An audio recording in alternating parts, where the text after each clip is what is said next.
Assalamualaikum warahmatullahi wabarakatuh.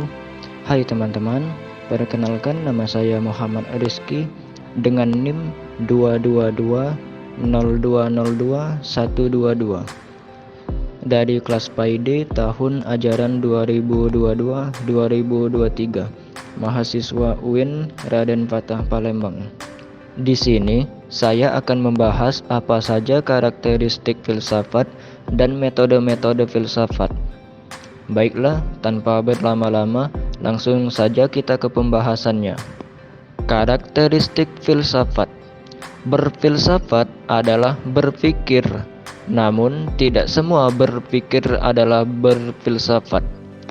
Berpikir filsafat mempunyai karakteristik atau ciri-ciri khusus. Bermacam-macam buku menjelaskan ciri-ciri berpikir filsafat dengan bermacam-macam pula. Tidak lain diantaranya sebagai berikut: 1. Konsepsional, 2. Koheren, 3. Memburu kebenaran, 4. Radikal, 5. Rasional, 6. Menyeluruh. Karakteristik filsafat juga dirumuskan pada 4 macam sifat. Dijelaskan sebagai berikut. Yang pertama ada skeptisis. Skeptisis adalah sifat keraguan-raguan terhadap suatu kebenaran sebelum memperoleh argumen yang kuat terhadap kebenaran tersebut. Dan sifat skeptisis ini dapat dikelompokkan kepada 3 bagian, yaitu yang pertama sifat graduasi, yaitu sifat ragu yang naik menjadi yakin. Yang kedua sifat degradasi, yaitu sifat yakin yang turun menjadi ragu. Dan yang terakhir sifat bertahan, yaitu tetap pada posisi semula. Kemudian sifat yang kedua adalah komunalisme. Komunalisme berasal dari kata komunal yang berarti umum. Maksudnya ialah hasil pemikiran filsafat adalah milik masyarakat umum, tidak memandang ras, kelas ekonomi, dan lain-lain. Misalnya hasil pemikiran Yunani dimanfaatkan oleh orang Asia, Eropa, Afrika, dan lain-lainnya. Terlepas dari sesuai atau tidaknya, pemikiran tersebut dengan situasi dan kondisi di mana filsafat itu dipraktikkan. Kemudian, sifat yang ketiga adalah sifat disinterestedness. Berasal dari kata interest yang berarti kepentingan. Kemudian diberi awalan dis yang berarti tidak. Disinterestedness berarti suatu kegiatan atau aktivitas kefilsafatan tidak dimotivasi dan tidak bertujuan untuk kepentingan tertentu. Dan yang terakhir adalah sifat universalisme. Istilah universalisme berasal dari kata universal yang berarti menyeluruh, yaitu berfilsafat adalah hak seluruh umat manusia secara umum. Perbedaan dengan komunalisme ialah pada isinya. Baiklah, selanjutnya kita akan membahas tentang metode-metode filsafat. Istilah metode berasal dari kata Yunani methodos yang berarti apa yang ada di sebalik jalan atau cara. Kata methodos dari akar kata meta yang berarti di sebalik dan hodos yang berarti jalan. Dalam konteks keilmuan, metode berarti cara atau prosedur atau jalan yang ditempuh dalam rangka mencapai kebenaran.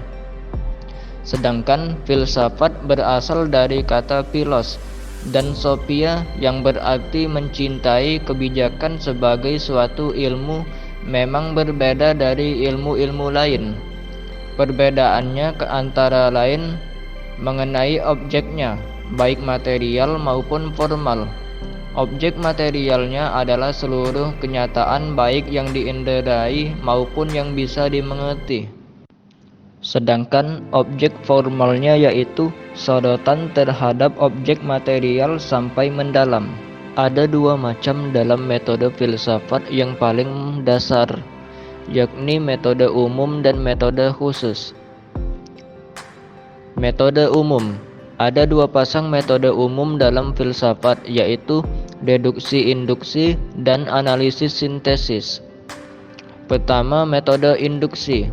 Metode induksi ialah suatu cara atau jalan yang dipakai untuk mendapatkan ilmu pengetahuan dengan bertitik tolak dari pengamatan atas hal-hal atau masalah yang bersifat khusus, kemudian menarik kesimpulan yang bersifat umum. Kedua, metode deduksi. Metode deduksi ialah suatu cara atau jalan yang dipakai untuk mendapatkan pengetahuan ilmiah dengan bertitik tolak dari pengamatan atas hal-hal atas masalah yang bersifat umum, kemudian menarik kesimpulan yang bersifat khusus. Yang ketiga, ada metode analisis. Metode analisis adalah jalan yang dipakai untuk mendapatkan ilmu pengetahuan ilmiah dengan mengadakan pemerincian terhadap objek yang diteliti. Metode analisis ini dapat diterapkan terhadap pengertian-pengertian yang bersifat a priori dan a posteriori. Dan yang terakhir adalah metode sintesis.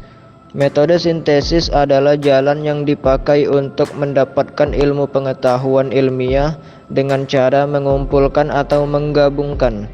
Metode ini pula berarti cara penanganan terhadap objek ilmiah tertentu dengan cara menggabungkan pengertian yang satu dengan pengertian yang lain, yang pada akhirnya dapat diperoleh pengetahuan yang sifatnya baru. Selanjutnya ada metode khusus. Metode khusus ialah metode khas tiap-tiap ilmu atau kelompok ilmu. Pada dasarnya, setiap ilmu atau kelompok ilmu memiliki metode khasnya masing-masing. Metode ini berkenaan dengan operasi atau kegiatan riset dalam ilmu bersangkutan.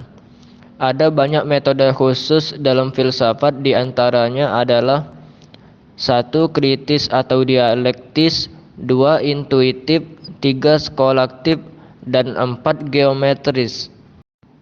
Baiklah teman-teman, mungkin itu saja pembahasan yang dapat saya sampaikan mengenai karakteristik filsafat dan metode-metode filsafat.